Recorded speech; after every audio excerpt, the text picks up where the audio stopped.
Hi, this is Congressman Luke Tamara with another edition of Blaine Buzz. Thanks for joining us this week. This week, the main vote that we took dealt with the Sequestration Transparency Act, which basically asked the President to sit down and tell us where the cuts are going to be at the end of the year here with regards to the defense budget and all of the other national security budgets that are going to be affected by the sequestration. As you know, sequestration is the amount that's being taken out of the budget as a result of the debt negotiations from last year.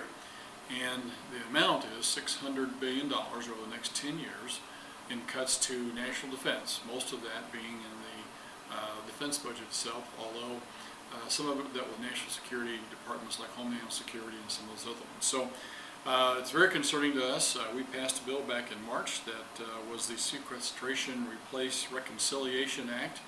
That's a mouthful. And basically showed that the House had some other ideas of ways that we could alleviate these cuts to defense if you would cut these other areas of the federal budget. And therefore putting ideas on the table from which to begin the discussion on how we can find other ways to not cut defense. But the President seems pretty adamant, and the Senate seems pretty adamant on going ahead with this sequestration of the Defense Department, and as a result, we'd like to know where the President's going to cut.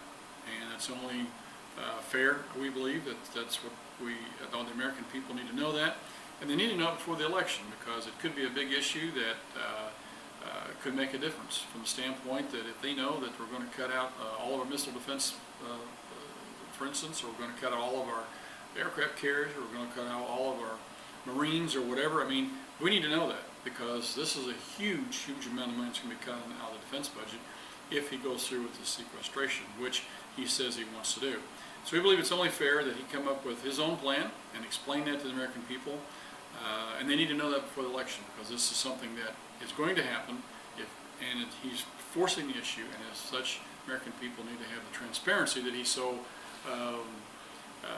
preaches about all the time, and we believe is important, particularly in this situation, which is defending our country. Defending our country is the number one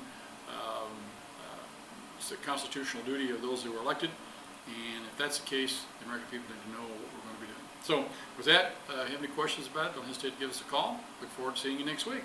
Take care.